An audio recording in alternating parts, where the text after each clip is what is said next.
Testing. Alright.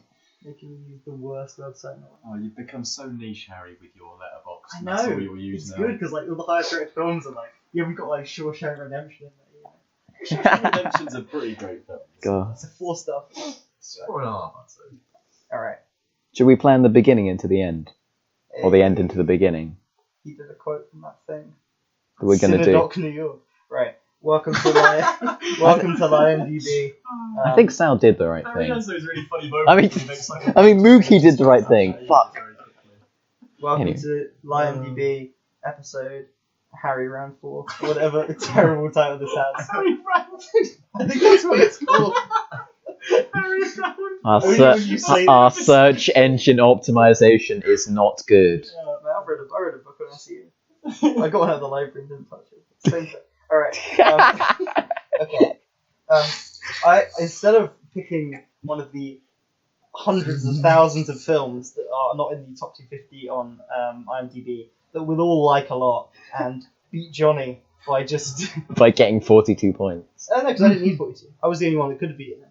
Yeah, it's you and me turning the need. I needed 36. I was thinking I could have picked some Americans. I could have picked a film that would have at least posed a challenge, but instead I chose to throw it all away and pick Synedoche, New York, the 2008 directorial debut of Charlie Kaufman. Do you want to show that window as well? That might be a bit loud. I've got that. We'll put up with the heat for a little bit. I'm trying not to keep Things are going to get hot. because Sacrifices we make. as you know, as this film has taught us, time slips through our fingers. We'll just start this podcast and then in moments we'll have finished it. Right. So basically, Charlie Kaufman, obviously writer of Eternal Sunshine of the Spotless Mind, Being John Malkovich, adaptation in which he is played by Nick Cage, which is like, if you want to know about this guy, the fact that he wrote a film in which the main character is a writer called Charlie Kaufman struggling to write a film adaptation of a book. Meanwhile, the film is an adaptation of that book presented through that lens. The character's not surely called Charlie Kaufman. It's called Charlie Kaufman. He's got an identical twin brother called Donald Kaufman. And the film was credited to Charlie and Donald Kaufman. Donald Kaufman not being real. And they were both nominated for an Oscar. So a fictional man was nominated for an Oscar. Which I do feel like. Anyway, Synedoche, New York That's funny. somehow got made. And I fucking love that it did. Because it's over 2 hours. It's got a title that, unless you've heard someone pronounce it, you don't know how to pronounce. Synedoche. Exactly. I mean, what is this New York stuff? I know. Synedoche, New York. Alright. It's classified as a comedy/drama. And I mean, I'm not the biggest fan of labelling things as genre anyway. I mean, we've already had this debate on the podcast, maybe. It's a hard film to label because it's incredibly unique in its vision. Essentially, it's about a theatre director called Caden Cotard, played by Philip Seymour Hoffman, who, after losing his wife and daughter, receiving a Genius grant, decides to put on a production that encompasses life itself. And the production grows. And everything. It grows and grows, and the film follows the character from age 40 to his death at age 80. And it's quite something. We'll say that. I mean, personally, if we're starting with this, I kind of came across this film after I'd seen Eternal Sunshine, and I'd heard good things. I think it's kind of that thing where when it came out, it fucking tanked. You know, like a film like this, like in 2008, you got The Dark Knight and Iron Man in cinemas that summer. Who's coming to see a 2-hour-long film about death? You know, financial crash just happened as well. So like people weren't in the greatest mood. Cost $21 million to make. Fuck. Yep. I mean, that's a pretty for a film that looks. I know. It's a reasonable budget. But I know, but its opening weekend was $186,000, and it grossed. I mean, around $1 million. The $21 million, probably quite a big chunk of that probably went to its amazing cast more than anything, right? You'd imagine so. Yeah. And I'd say this film does look amazing. I think the scope of it is quite impressive. But it lost a lot of money. Charlie Kaufman struggled to kind of get films made after this. His next film was 7 years later, and it was a co-directed piece, an animated film based on something that he'd written years before, which he partially financed through Kickstarter as well. So, like, this film really tanked his career, and reviews at the time were mixed. You had people like Roger Ebert. It was pretty much his favorite. It was pretty much the last film that he loved, kind of before he died. He called it the film of the century, and he kind of took to it. And there was a New York Times critic who also loved it. But how much of the century did he live for? All of it. He died in like. Oh, 2000. did it? Wait, Oh, sorry. Yeah. wait, did it come in which year? This came out in 2008. He Oh, died in okay. about So 2013. he called it the film of the century, living through. When did he die? About 2030. He lived through 13 out of 100 years, and he already gave away film of the century. Yeah. Come on. Film of the decade. Okay, film of the decade. Film of I the can century understand. So far makes sense, you know. Okay, maybe. Like- Worst day of your life so far. All right. Yeah. So Roger Ebert, you know, he loved it. Other critics were mixed on it, and it kind of exists in this weird space now, which I really like. If you've heard of Synedoche New York, you will probably like it. In that it kind of gets recommended by very niche people on the internet, like nitpicky internet critics like YMS are obsessed by it. It kind of operates in it. It's in a perfect space, and I'm glad it's kind of found its audience all these years later. I think there have been like countless sort of like YouTube video essays. I know this is from the Scream. Oh no, he did adaptation. I think rather than Synedoche. Yeah, it's if you kind of YouTube it, the thing that's got the most hits actually is the song "Little Person," which is kind of, I would argue, is the probably greatest export of the film. It's the song that it's the most popular YouTube search result. It plays in the credits and in the Blu-ray menu. Plays throughout the film twice. It's a great song actually. It's pretty as a song. I think I know the one you're talking about. Yeah, yeah. Actually. So I remember thinking the music was pretty great. In this film. Yeah. I definitely recommend listening to that song just on its own. I mean, I know I did from time to time. Yeah. So I kind of thought it would be funny to take this incredibly niche, over the top, ode to hubris. You know. Yeah, that's what I was gonna say. I was gonna say the Burns quote about the Star Wars pieces. This is an ode to hubris. It's a testament to hubris. But all these things that you could say as a negative, they just make me like it more. And I thought I'd expose it to people who are less likely to see it. I know I've told Ethan's watched the film before.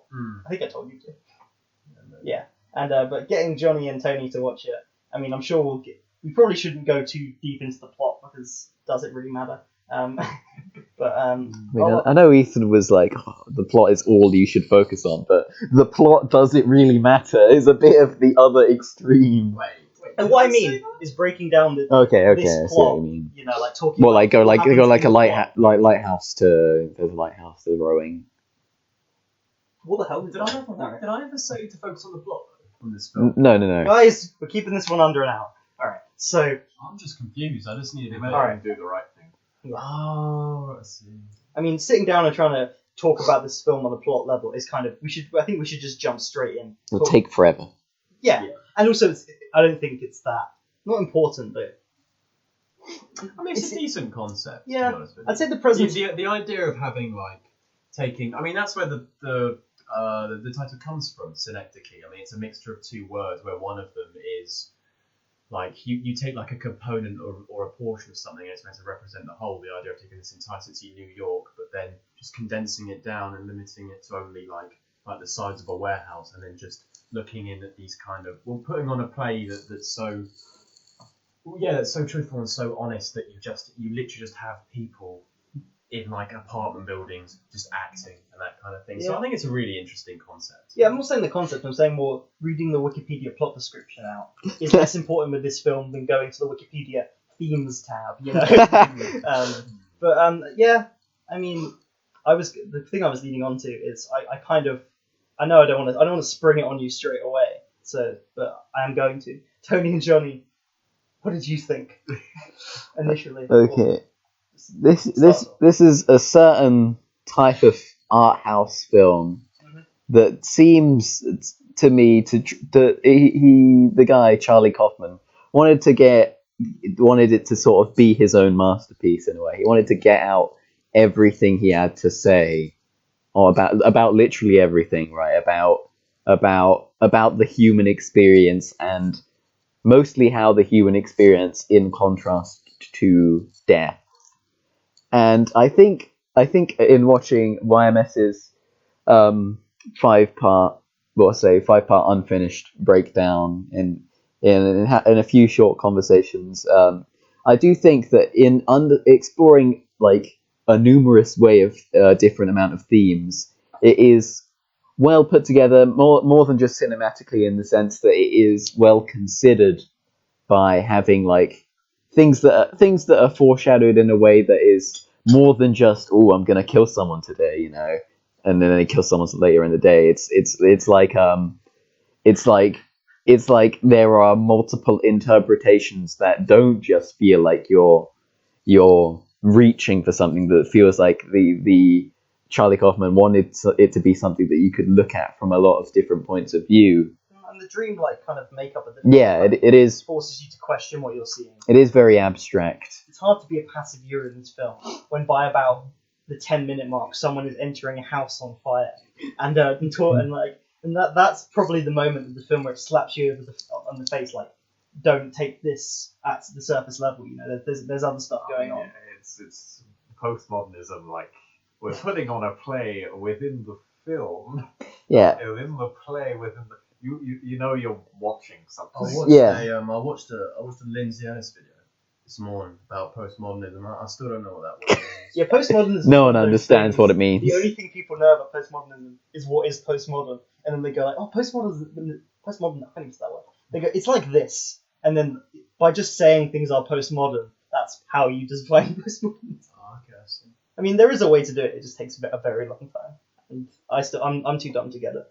Yeah, it's about, what is it, like lineages of art and philosophy that, I'll be honest, I don't have the mental capacity for it. And I think that that is something that my enjoyment with this film ran up against the brick wall of like, I will completely agree with Mark Mode when he said you can find a masterpiece in this film. I think if you are the kind of person who can watch a film in real time with your eyes, yet with a magnifying glass simultaneously on what each scene could be interpreted as. But I just, there's part of my brain that I try and shut off when I'm watching a film. And I don't mean that in the sense that I try and be stupid, but it's more that I try and lose myself in the film.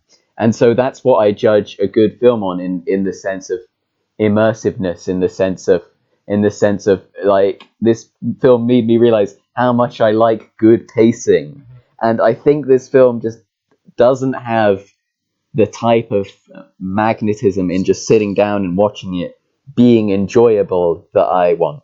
Yeah, And a component I feel that's as much as I can say. Is trying to be as unimmersive as possible, pointing out that, like, this is a story and it's here to reflect life and components of it and themes and things, and so every point it sort of pushes against ever trying to be immersive.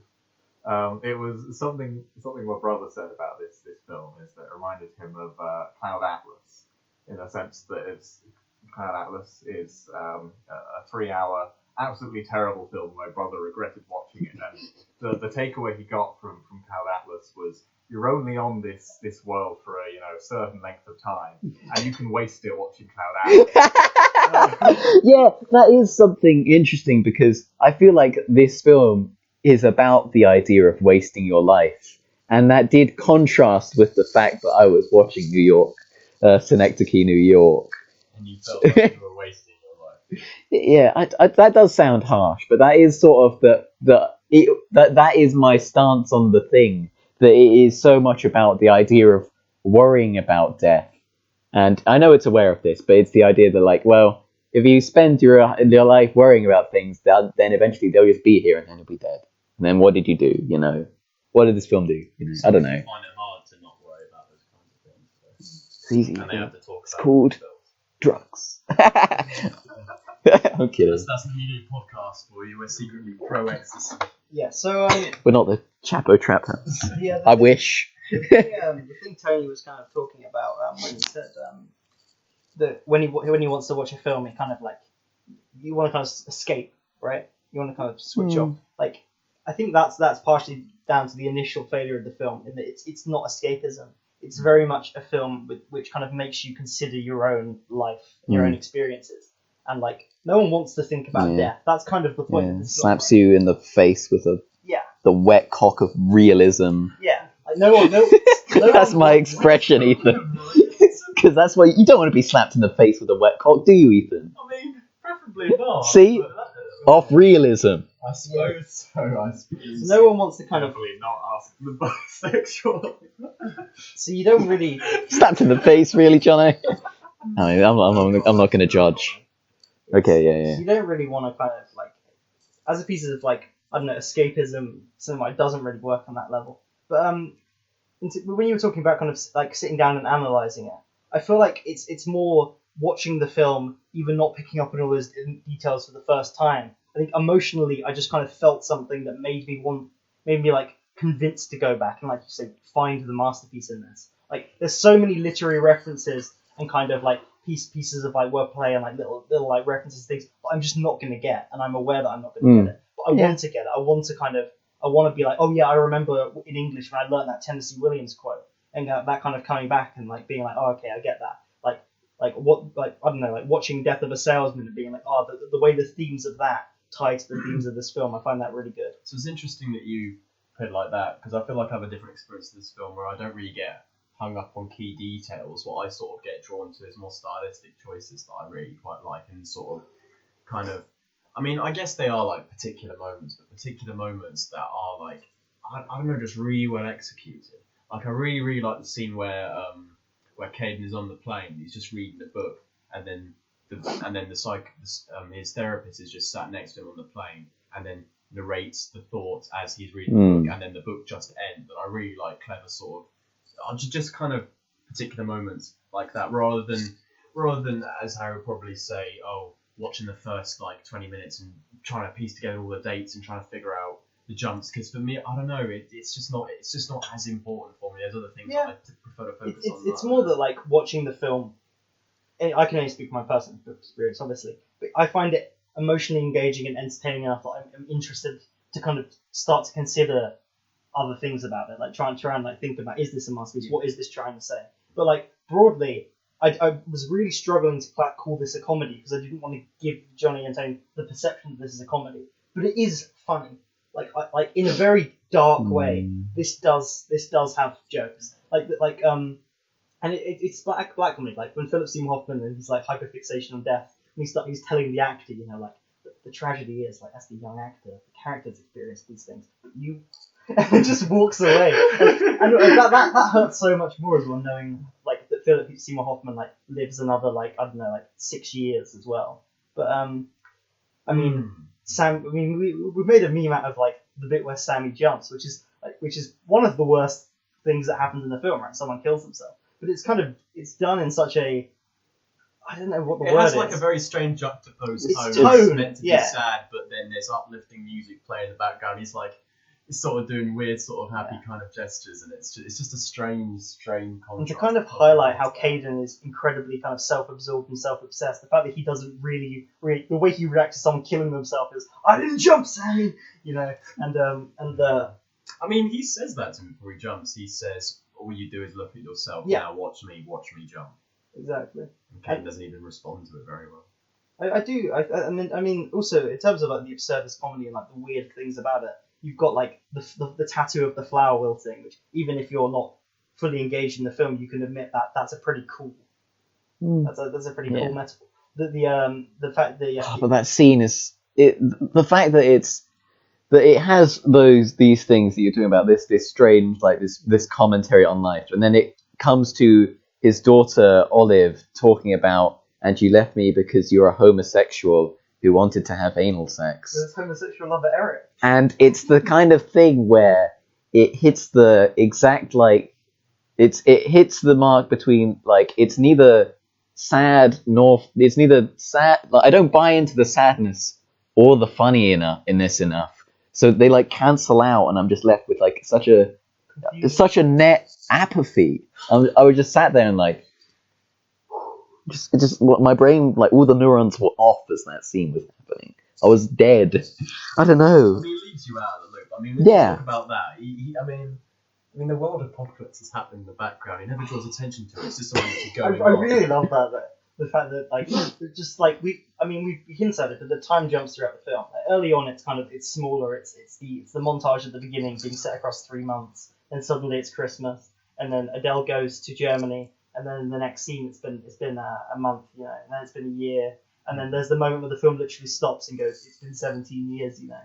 But, the kind of you've got those. It's actually when you put it like that, because I'd say, well, as you said, as the film goes on, the jumps in the intervals of time happen like a lot larger, don't they? But it's again, that's kind of strangely juxtaposed with the fact that towards the beginning, the cuts are a lot quicker. The scenes are a lot shorter. They're kind of like they happen in flashes. It's like, oh, you'll see this, and then a couple of seconds it will jump to something else. And then as the film carries on, the scenes get a lot longer and longer and longer, even though the time between the scenes gets a lot longer as well. I think it's quite. And with that hinted apocalyptic event, the fact that in terms of like drawing attention to Caden's own self-obsession and like his dedication to kind of creating this great work of art, which is his downfall. Like he's so focused on death and trying to win back what he lost that he fails to draw attention to anything other than what he's creating.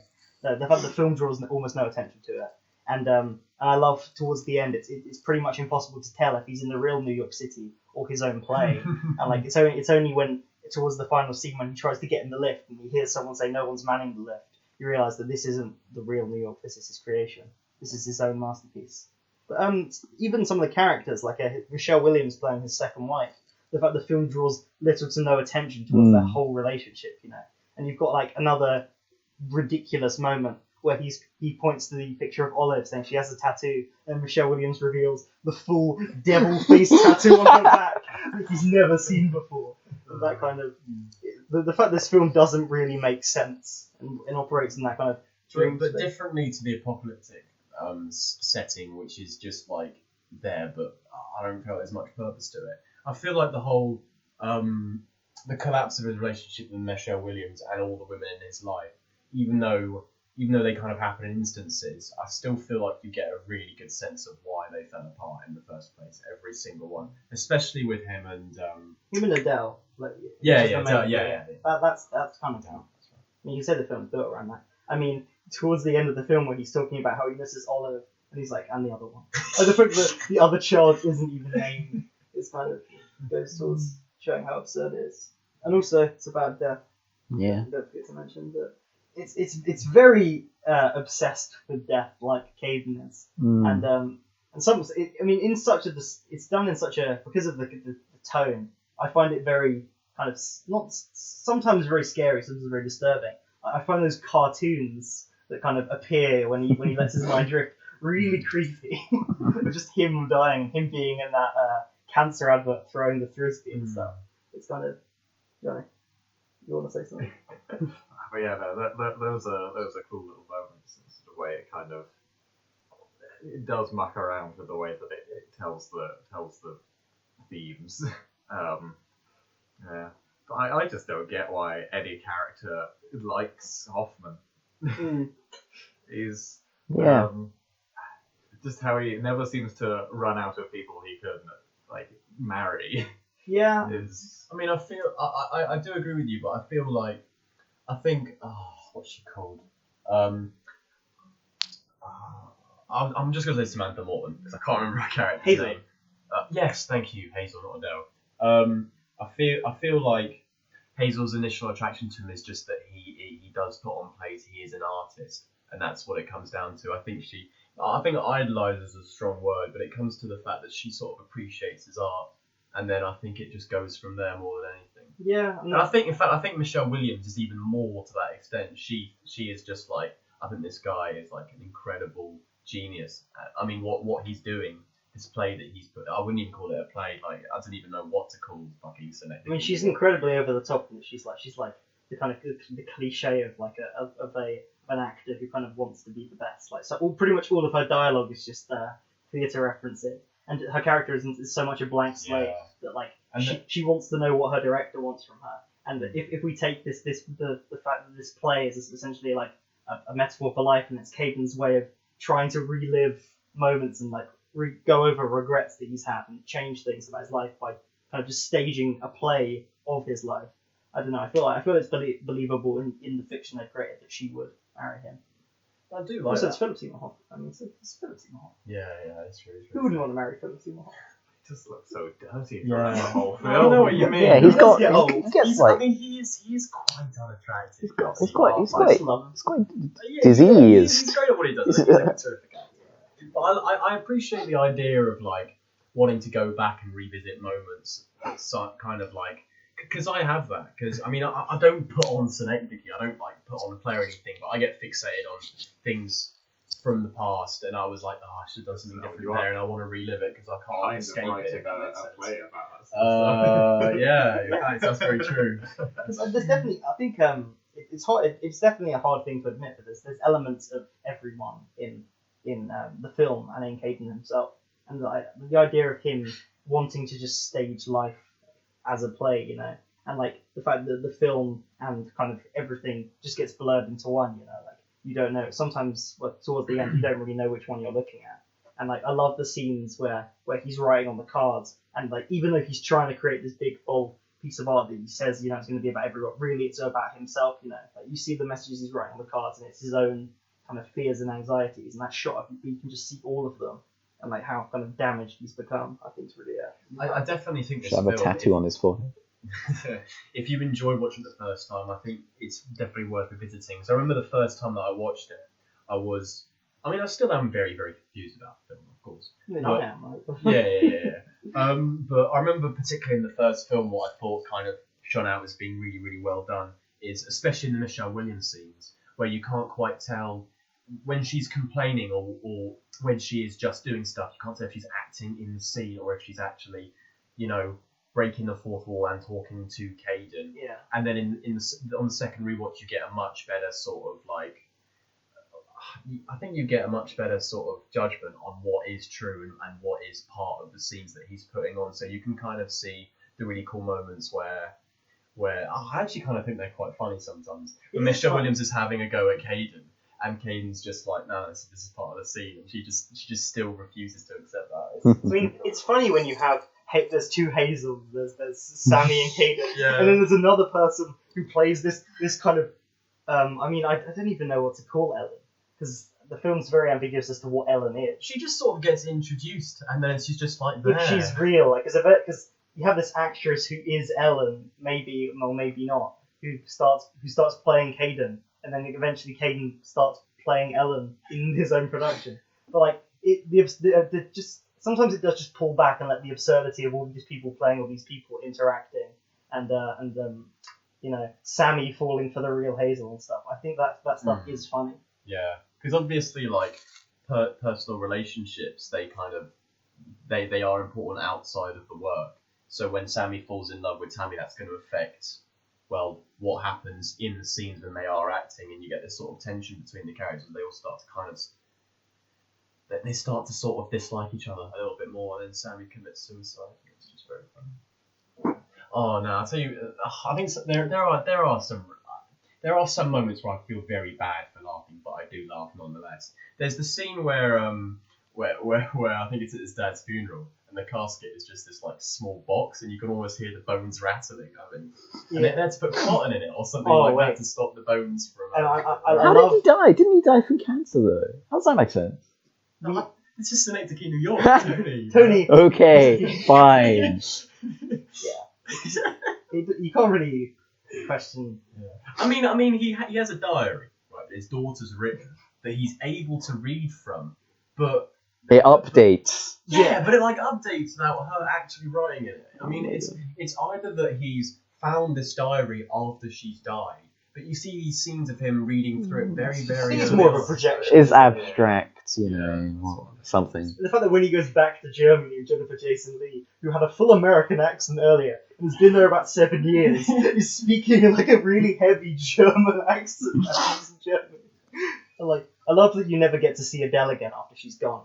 Like, Hayden just can't, is completely unable to see her again. And the bit where he calls her up on the phone and she's like, "Haha, I'm rich," and then hangs up.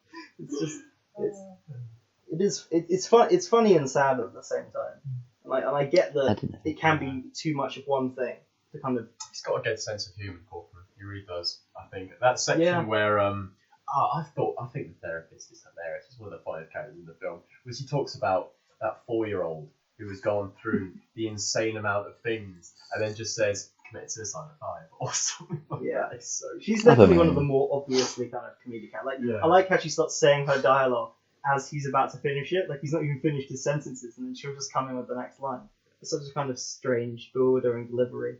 And the film is very kind of off-putting, you know, in that way.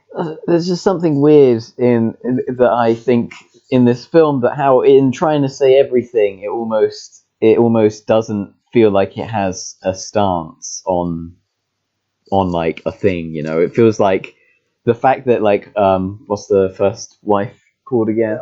Adele and the main guy, right? The YMS um, analysis series has points out that they have two opposite stances towards death, because the first one is just coughing from the very beginning of the film and eventually ignores it and dies of lung cancer, and the other one, fucking the main guy, Caden Cotard, is like constantly obsessing over his health issues, but eventually also dies. It almost is like it has this idea that it is like it presents like two opposite ways of handling the thing, and says, well, they both die anyway, so it doesn't really matter. Yeah, that's everything. I know, but I know that that's true, but it's just not like, well, That's how every story ends for everyone. I know, but it's not that it's that it doesn't. It just presents it, and it's just like, well, I don't know. I don't feel like it says like, well, this is. I know it shouldn't be like explicitly like tell you a way to live your life, but it doesn't really feel like it says. It feels like it's aware of like death being like bad, but it doesn't really like. I feel like when Caden stops being self-obsessed and realizes that everyone, like the fact that everyone is the lead in their own story, and then is able to live out the rest of his life inhabiting the role of another person, you know, I feel like in terms of just like be less selfless, that's definitely if you want to take a moral lesson from it, that's kind of in towards the end of the third act what Caden learns and what changes with him, and also like to stop kind of regretting and letting years of his life pass, and like eventually him and Hazel do have a happy moment together. You know, they finally kind of they have that moment that they missed all those years ago. Yeah, but it's just the fact that the happy moment comes so quickly with the context of Hazel dying, like literally the next day, that it almost makes it feel meaningless. Yeah, I mean, I get that. I wouldn't say the film is meaningless. I don't know. I guess in trying to capture everything and capture life, if it doesn't come out with a concrete conclusion, like I don't know. I know that that's realistic, but I it don't know just. I don't know if it was trying. I wouldn't call it a failure that it doesn't. But if someone doesn't, if a film is primarily about death, it can't really offer a solution. It can just kind of dwell on No, it. I feel like there is a way you could spin something positively, and I feel like this film does feel, at least to me, it feels net pessimistic about life. But that's the thing. I don't think it would have worked tonally if it come up. Okay, maybe, but something that's like, well, life is really shit. So I guess you either live your life and then die somehow, or you commit suicide. It's not full. It's not full. Shrug. You know, that's just what it felt to me, though. It felt like I got the sense of nihilism and apathy from it. That's just what I was feeling as I was watching it, though, because it didn't feel like human. It didn't feel like it felt like there was so little like worth living in any life in this film. Yeah, I mean, I'd say it's incredibly human, and it's presenting a side of humanity that films don't present. It's presenting the kind of the pathetic moments, the moments of regret, the moments of sadness, the moments of dwelling on your own mortality that everyone kind of experiences and lives. You don't see them in films because it's not glamorous. It's not like old Hollywood. We kind of, and it's in a sense it's about the kind of the other films in the way that like we create stories to kind of deal with our shit. You know, we put people in boxes to kind of live our lives. Having said all that, right, I completely agree with where Tony's coming from, because I watched it. I watched it yesterday, and I mean, I think when I first watched it, it was about half a year ago or something. But I had no intention of watching it for a very, very long time, because it does make me quite upset and depressed by the end of the film. And I understand this idea with kind of wanting to watch a film and wanting to be happy and not be depressed by the end of it. And I think that's just what Tony looks more for in a film. He doesn't want to feel down, because that's not an enjoyable experience. And I definitely get. But I wouldn't say the film is nihilistic, shrugs then ends. No, I'd say I love Silent Hill 2, but in a sense I think that's kind of like that. I think Silent Hill, when I finish Silent Hill 2, I'm kind of bummed and I'm like, oh, and then it. Whereas with this film, I do feel kind of sad, but then it by being like the poem the film starts with, you know, like wow, that was really hard, but it's like yes, but truthful. In being truthful, Kaufman's kind of he gives me anyway a way to explore my feelings about like kind of life and like my own mortality and my regrets. And then after kind of thinking about that and considering it, I often come away from the film, a couple of days later, feeling more kind of hopeful and optimistic, and I feel like I want to make the most of every moment. Whereas I don't really. It does leave you with a negative feeling. I mean, the last scene is him slowly kind of crawling to his death, right? Whilst the voiceover narration explains how everyone kind of goes through this. The final line of the film is just die. But yeah, it is also the fact that right before dying he comes to another epiphany, and I think that part of it is him. It's as the film is trying to be like an understanding of all of human life. It represents Cotard trying to understand how to do the play, and it is the fact that he continually goes through revolutions of where he thinks he understands it, but then he comes to another thing where he's like, oh no, I understand it now, and eventually he just dies, and it's like. You'll have seen the quote, right, with Charlie Kaufman talking about how he wanted to create this film so people could revisit it with large space of time in between, and they'll connect with different things. Like at different stages of your life, you'll connect with like different emotions as you kind of lived more. And he wants to kind of put that out there, and I feel like I hadn't really thought about it that way, but yeah, I do. Yeah. Also, we were at the wrong point, not being 40 plus. Yeah. I mean, it's. I mean, I know what it's like to waste time, but I don't know. I see that. I see that as. You are 19 years old. You haven't really like wasted that much yet. What have I done last year? Play RuneScape. Exactly. If you continue to play RuneScape and don't do anything with your life for the next decade, then it's like a different story. The modern version of Synedoche, New York. Well, I'd say RuneScape is like antithetical to Synedoche, New York, because RuneScape you have the constant sense of progression, of the fact that you are further now than you were then, whereas Synedoche is so much about how, despite the fact that he gets a child, despite the fact that whatever happens to him, he cycles in and out wives, that so much of his life just stays the same. Yeah, and nothing really. I mean, you could say he kind of lives out the rest of his life in peace. You could read it that way. You could also say the narration is each one of his bodily functions, each part of his personality gets stripped from him until he's kind of ready to die. And it's his. I mean, obviously Cotard delusion. We could talk about that. But the fact that he's so obsessed with death, yet he's the last one of everyone he knows to die, and he dies almost alone. I mean, he's on a bench with. I didn't even know what that character represents. Ellen's mum. Ellen's mother in a flashback. He's a memory he somehow had. He's living within the story he kind of created for himself. Johnny, like when you left your letterbox review, you said it fucked you up. Yeah. Is it something about eating shit, or shit was involved somehow? Oh, it shat me up. Shat you up, didn't eat shit up, no. This film made me eat shit. It's like 10 out of 10. It's the Sex and Unity from Sallow, right? Yeah. I mean, so this past month I've been all around the place because I've come back from uni, stayed here, I've gone on holiday, I've come back, and I moved back up to uni to move from one place to another. So I have been everywhere and in lots of different places, and also been meeting up with friends, course mates, flatmates, parents, like a bunch of new and old characters all mushed around this kind of playing. Your wife? Different. Oh, that damn wife. Yeah, all these different roles it's kind of feel like I've been doing in all these different places. By the time reaching the end of this film, I was just sort of wow. Also, it reached midnight and I had to do the washing up, so that was another thing. I was just sort of down there in the kind of semi-dark, just sort of washing up, just sort of contemplating this whole film. A sort of moment of what now? It's sort of difficult to put into words, and it's difficult to put a score on the whole thing. But ultimately, what this film gave me was a sort of feeling at the end of But because of that feeling, are you interested in exploring why?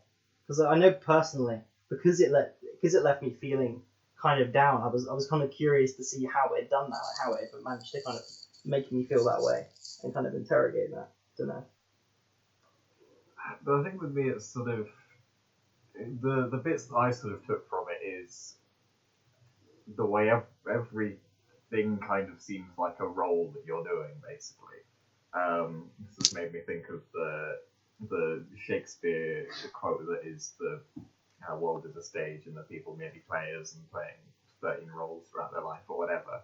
It feels that sort of kind of thing of it is a sort of kind of a treadmill, sort of awaiting for time to pass, sort of playing out all these different roles in different scenarios and just kind of listing on into the point that it's over. And those are the sort of things that I sort of took from it and that sort of speak to me, I think. Yeah. How did you feel? Kind of because all the that kind of underthing is throughout, but before he gets the genius grant, just the smaller moments of him, like I don't know, when he goes to the dentist and it kind of flashes like he's not flossing and like how did you kind of like before Adele leaves then? Was that stuff just not as engaging to you? Those were I don't know, that was the sort of more interesting bit, really. I felt by the time it got into the actually putting the play, that is where it really felt like it dragged to me, and I was just like, when's he going to be dying? It felt like he was dying in the first minute. Yeah, he does get told quite a lot that he has a new disease or a new illness, and they should have eaten him away quite a bit ago. Yeah, no, so He's persistent. Yeah, but I think it's kind of so initially it's sort of the kind of flashing through these different moments of life, and also I need to floss. That's what my dentist told me. And yeah, sort of that whole stuff. But yeah, so it's slightly interesting then that kind of what invested me more was the initial bits, but the bits I could vaguely talk about more are the bits near the end that kind of weren't as entertaining rather as a piece of film. Yeah, I get that. I mean, they kind of served entirely different purposes for me. But I think on my first viewing, I was blown away by the kind of ridiculousness of the second half. Whereas the first half is kind of smaller moments I really appreciated this time.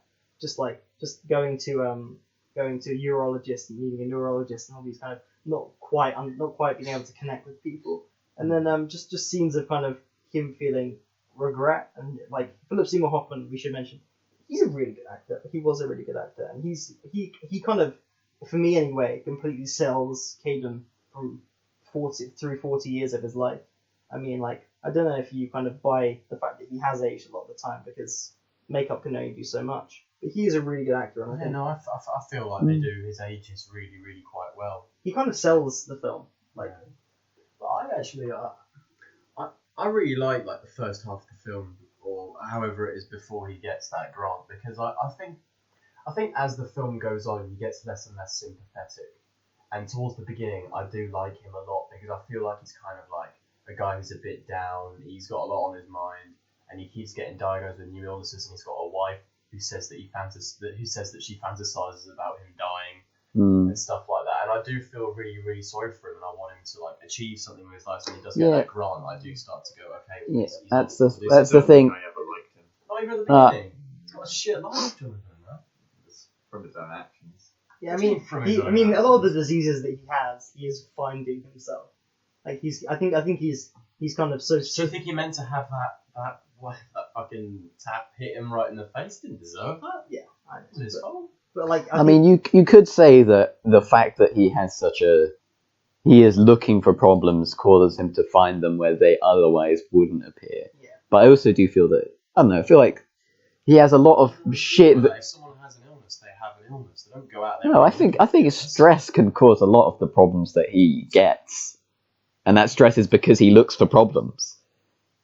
I don't know if I'd quite make that leap, but I think someone can be stressful and that can impact their mental health, obviously. Yeah, and their physical health. If it's what, sorry? And their physical health. Yeah, okay, and their physical health. But, I don't know. Yeah. I just think that you pointed out something interesting of how like he is in such a depressive situation that you want to see him achieve something, and like despite it being so much about life and death, it doesn't really place much value on the fact that the Genius Grant is something that he wanted, that it was like a reward for his efforts. It's just another, well, now I have to go write another play and suffer through several ex-wives and building this. It feels so focused on the negative, just in how I was watching it anyway. Yeah. through my eyes. What do you guys think of, like, I know, instead of talking about things as a whole, like the individual elements, like the direction and the score, the kind of the cinematography? Well, I think the performances are fantastic. Mm-hmm. I think Kaufman's got together a really, really great cast. I think they're all fantastic. I mean, you talk about Seymour Hoffman. He is brilliant. That guy, actually, I think is probably one of the best of his generation. From the other films that I've seen him in. But I think his entire supporting cast is great as well. I just think about how many actresses in there that I really, really like. I mean, Michelle Williams, I say, she has this sort of effect where if she's in it, it's automatically like a point higher than what I would rate her, that sort of thing. I mean, I know you disagree with this, but I think she was great in All the Money in the World. I think she's fantastic in Manchester by the Sea. I think she fucking steals that film. She's only in it for like 2 or 3 scenes, but she's great. I think Samantha Morton is really good, coming across as this sort of kind of a bit timid, shy, ditzy kind of character, really, really quite well. I think Jennifer Jason Leigh, she's not in it very much, but I just like her a lot, so she's great. Catherine Keener's fantastic when she is in it as well. She's really good. Catherine Keener does Tired better than anyone else. Tired. Yeah. Yeah. That's very true. She does look quite beat down a lot in films. And then the guy who plays Sammy is really, really good. Yeah, I think Sammy was. He comes across as quite. It's probably the like highlight of the film for me is Sammy, just because Sammy. he feels like, in the fact that he is a mirror of the main character, he's a perfect reflection of him, if that makes sense. But also, he has like a sense that he's like aware of more things. He has he's got the outside perspective of Caden, so he has more. And the fact that if you can see him in the background of a couple of shots, I saw him once or twice. In terms of cinematography, the best part of it, I'd say, is in the first half, and it's him watching various scenes and you seeing him in the background. Yeah. Which gives you a sense of paranoia as. Yeah, he's in so many. I only saw him like once. He's basically like the audience as well, and the fact Yeah. that like the moment starts watching Caden is the moment you start watching Caden. That shot where he goes outside to pick up the newspaper, and I kind of I enjoy his ever knowing presence, It's also just it's a really ridiculous kind of, and it ties into the kind of comedic elements of the film as well. Like the second he kind of hires, Sammy's just able to say things Caden's not because he has to live with consequences. And then the second he hires them, you have that shot of them dressed together, they're in the same clothes, coming out of the bathroom stall together, and it's just from like a absurdist comedic point. I think Sammy really works. Yeah, I think my favorite is the absurdist comedic point is just the house on fire being sold. And just Yeah. I don't know. It's so strange. Like I love the line about it as well, where it's like I'm a bit worried about the fire. It's like, well, not everyone gets to choose how they die. It's just like just the fact the fact that you could buy the house that when you buy a house, that's the house you die, and like even though like visually showing that even though like they have a happy moment, it's always going to come down to the house on fire, Also, there's that Tennessee Williams quote, but we don't want to get into that shit. Because then we'll be reading Wikipedia pages of like, oh, this character says this, and if you put that in Latin, and then, I don't know, do some Morse code, you can realise it was actually a reference to the Illuminati, Yeah, I don't know. I feel like Sammy, probably like the most charm in this film comes from Sammy. I will say that I do find him very, maybe since he's a bit strong. He's very creepy. When he's sitting in the corner with like it's the fact that towards the beginning of the film, he's in very, very sort of particular, very kind of quick shots, and you almost miss him sometimes, and that's what adds to him being more creepy. The fact that you can't even, I think, see him that properly in most shots. He is kind of just like an instant. He's like, well, who's this guy who keeps coming up? There's a scene where Kane's just walking like down the block, and Sammy is just like in a door frame, just watching him, and it's just like, okay, right, and they probably introduce him later on. Yeah, I don't know. I think that's probably one of the things that grabbed me the most is the idea of having someone who is a perfect reflection of someone else. You would have that understanding that I think that is what Cotard is looking for in making his players, trying to understand his own life in a way. And he's so... And he almost gets that, but Sammy dies, Yeah. I feel like Caden is someone who's so obsessed with the truth, right? But when this guy comes along and says, "Hey, I've been Like watching Charlie you," Kaufman. Yeah. Yeah, that's what I was going to say. Like, I love. Sorry. No, No, it's alright. No, because you went. So I'm going to not say anything. No, it's fine. You say it's all good. I just went to Tony, but when he said like Kaufman's a good point. Like a big failure of this is the fact that Caden throughout the whole thing, he's trying to find some element of kind of universal truth and some comment on the human condition, but in the end, he can only really present himself and his own flaws and make the thing about, like when it's been 17 years, and then his reply to that is like, I'm not going to admit myself from this, as if this whole thing hasn't been one big kind of, it's like Barth in Civil War. It's one big experiment for him, right? It's all. That was a very niche reference. it's all for him. And the film is almost that with Kaufman. Kaufman is attempting to say something about the human condition, but it's all framed through his own. He's got to make it about an artist, He's got to make it about a troubled artist, and it's got to touch upon like the themes of the psyche and the mind of Kaufman's done. And it's got to be about the anxieties that he holds as himself, And his attempts to kind of say something broader end up just saying more about Kaufman himself than it probably does about everyone. But Classic beginner's guide. No, what I was going to say was that you can tell that Caden is someone who's so obsessed with putting on like the most magnificent thing that he could ever do. Because this guy comes along and says, "Hey, I've been watching you for like 20, 30 years or something, and I can tell you everything about you." And then he proceeds to say this like this really funny monologue about using like penises and vaginas, and then Caden is just like, instead of saying, "Right, I want you out of here, I'm going to call security." I like that. I like that. That's one part I like. like his look on his face when he says that, he's just kind of looking down. He's like, "Okay, you got the." That's just like, I really love that. That's up a little. Should we end this like pretty soon? Yeah. We can do. I don't know. Just there's something about this film that I don't really want to blame this film in particular for, but it is the idea that people will look into the themes and messages more of a film like this, and I feel like that people have the perception that there has to be some inverse correlation between fun and meaning, and it's like it doesn't really have to be like that. Yeah, but I mean, but I can think of plenty of fun films that are very, very deep, and people do look into. Yeah, okay, but I don't know. Maybe I'm just trying to. It's No, but I know what you mean. It's one that's an art house film, so Yeah. it's kind of. But I do get where Tony's coming from. I feel like there is a natural trend where the more depressing and morbid a film is, the more, well, that means there has to be something there beneath the surface that we have to try. I get that. It's not always the case. I think in terms of accessibility, I think some of my favourite films are films that have a lot of meaning and lots of things to say, but on the surface are really enjoyable, entertaining, and kind of accessible films. Whereas this almost laughs in the face of that. It's like, you think we're gonna make this accessible? Can you even say the name of the film?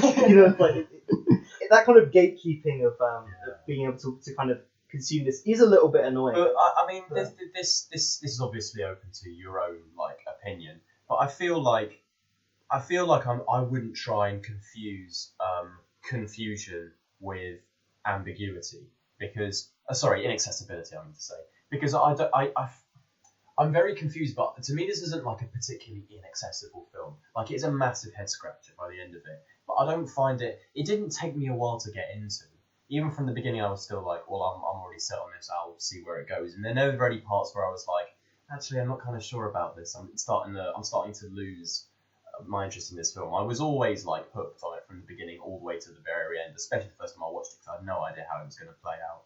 So I personally wouldn't call it a massively inaccessible film, but I could definitely see why someone would. Yeah, I don't know. It's definitely not for wider audiences. Yeah. I think it's very niche in the people who. Art house film was intended for wider audiences. Batman Begins. It's not us. Fucking Kermode. Right. I just want to quickly say two things, and then I'll give it a score, and I won't say anything else. The fact that John Bryan's music is amazing. We've already mentioned Little Person, and there's another one. I think it's called Caden's Song, another song with lyrics, which is great.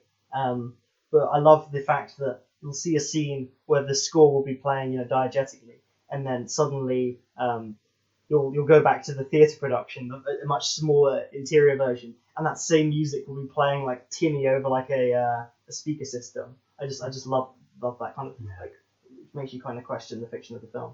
I was gonna say one other thing, but I fucking lost it. So It'll come to you. Anyone else got something to say, or should we just wrap it up? No, not really. I mean, this is going to be very short. I feel like Emily Watson is really good in it as well, but her character is just, what the fuck. That's kind of what I mean, she is just playing Hazel. Yeah. Like, her character is someone playing someone else, so you don't really get much a sense of her own kind of. I don't even know her character's name. I mean, Tammy. is it? There we go. So Ethan knows what this is. Because I like Emily Watson. I like Punch Drunk. All right. I really like the funeral monologue scene. That was the bit. Oh, yeah. I was gonna say the line "No one cares about anyone else's miseries because they're too busy caring about their own" is something that I feel that this film almost willingly makes the compromise of in being so, I guess you call it, truthful about the fact that people, there is this misery to human experience, that it is willing to make the film miserable in that sense. It is to realistically, like, truthfully depict that. It almost has to not be as it has to not show you like the things that I normally like and think are good in films, where you have a thing and it happens and you're like, yes. Yeah, definitely. And I don't know. Is I it- kind of like yes in my films. I don't even need it to be happy. I like, what's it called? The film made by the bad guy, Roman, that guy, the pianist. It's even though Sometimes when people say that fast, I just hear them say the penis. It's the wet cock of reality. It comes back at the end. At the beginning is planned into the end. It's like I don't even need it to be like fun and rainbows, but there needs to be like some like I don't know, motivation, some drive that I just don't think this film has. I don't understand how a film like that, with the themes that it does have. Yeah, I realize that the film willingly makes that sacrifice. Okay, it is a sort of a V for Vendetta adaptation thing. Of there is no way to make it that Harry would like it. What So you've got to remember, Tony, is that Harry Jonathan and I. I mean, you know what I mean. Harry Jonathan and I are very masochistic people, so we love to like suffer. Dark Souls is a good game, though, Ethan. All right. Dark Souls has moments. We've almost hit an hour, so let's really quickly wrap up. Person who picks it normally go first, so I'm gonna go first. Set the bar. I like Synedoche New York a lot. I mean, I didn't think everyone was gonna like it. I already knew Ethan liked it. I thought Tony would hate it. I have no idea what John. Even now, I don't know what Johnny's gonna give it. That's Johnny doesn't know what Johnny's going to give it. I mean, I struggle in the same way when I watch kind of Persona. I'm just like, this is so much like a kind of unique. I love seeing unique kind of films. I don't know how they got made. It's just the director's vision put on screen. Like I love kind of auteur cinema for all its faults, for all its kind of massively egotistical, pretentious nature. Is that when it's like the director is the author rather than the writer? Yeah, it means they just have complete creative control. I can't believe this film got made in 2008. Like in the decade of kind of modern blockbuster cinema, fucking Synecdoche, New York. I was somehow. surprised seeing it was so recent. Yeah, how does a film like this get made? I don't know. I mean, it's definitely got problems, but I can overlook pretty much all of those because my love for it is so strong, and it makes me feel sad, and not many films do. It's a 10 out of 10. It's not a high 10. It might go down if I evaluate the film further and kind of stop seeing things that I like in it. But for now, it's a 10. Yeah, there we go. Ethan likes it the next most. Ethan go next. No, I don't want to because my rate of the film is gonna All right, depend Tony. on I what think Jonathan gets do it. you have Okay. a set rating? Yeah, I'll go in. I'll say that I don't know, the idea of the auteur sort of self-control thing. Like I don't mind niche things. My favorite thing is VA11 Hall A. I know that has an audience of like less than 100, a couple 100,000 people, right? But I don't know. I feel like what interests me about art and I guess in a wider sense design is the idea of you have to compromise between different factors wanting different things, and this just feels very self-indulgent. It feels like it just cared about it was what it wanted to be, and I do see the truth that it presents, and I do see why it wanted to. This is this kind of, we have to say about death because no film is like this. But I also think that there's a reason why other films aren't like this, and I don't rate films on how truthful they are. I rate films on how much value they add to my life. I don't want to frame it in like I only like positive emotions, but it's something about this that is very very it just lacks I something. wouldn't even blame you if you're like. Yeah, I know. It's just. Like positive emotions. Yeah, I know. You definitely are the sort of person that would seek this out, Danny. Yeah. And like, I like Yeah. that I kind of made you watch it because Yeah. I want to kind of hear what you Yeah. thought of it. I don't know. I'm glad you I do think there are themes that I would analyze in it, but there are also in the idea that this film presents of time. You are continually wasting time and hurtling towards your death. This film just makes me realize that I like other things more, and so I will give this a 6 out of 10. Thank you. It's basically Silent Hill 2 already. Yeah, it is. He sees the merits. It's the 666, Ethan, of Her Story, Silent Hill 2. Synedoche, I'm gonna summon Satan. I like to challenge you, Tony. I like to bring you outside your comfort. Yeah, I like being mentally challenged. I like to bring you outside your comfort zone. Yeah, and I'm gonna Different things. taste things that are outside my comfort zone and then retreat back to it like some form of slug. Anyway, Jono. Yeah. Johnny's more confused than you, Ethan. I've got an idea of a number. I'm gonna. Okay. This This could be anything. This could be anywhere from 1 to 10. I would not have no You could say 1 or 10 now, and I wouldn't bat an eyelid. Yeah, which is because after I finished the film, I had a sort of moment of this could be 10, this could be 1.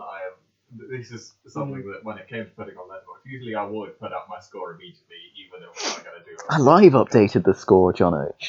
You should have seen me on Letterboxd. Yeah, I was being like, Sammy's on screen, this is going up a couple of stars, oh, he's dead, it's going back down. You should watch Anomalisa, because the guy that plays Sammy voices every character in the film but 2. I love the idea of actually like live streaming on Letterboxd a score for a film review. It's just your thumb on the star. That's what I was doing. It's the bit of The Simpsons where they bring itchy and scratchy, and it's like, one kid really likes the bodybuilder. Alright, sorry. We fit an hour, by the way. We failed. Time slipped through our fingers. No, we're dead. Part 2 where you just have your thumb on a screen for like 3 hours, 22 minutes, just buzzing around. I would just watch that video. Instead of commentary tracks. Okay. Sorry. Yeah. So I'm not going to give it a score on Letterboxd. I'm only giving it a score here because I'm forced to. Do you want to get the alien to score it? No, I'm not a coward. Wait, if you give it a 10, you can give it a 10. I draw. I mean, that's not going to happen. No. My feeling was, when looking at Letterboxd, was like, if I had to give it anything, probably a 4-star. And so I'm like, I guess that means it's I'm an so 8 glad out you of said. 10. I'm so glad you said I star. thought you were going to say 4 out of 10. Yeah. Honestly. Oh, he did say Letterboxd, though, to be fair. Yeah. Galaxy Brain, deduction. I can understand this film now. I'm glad you liked it. If you like, as much as you can like something.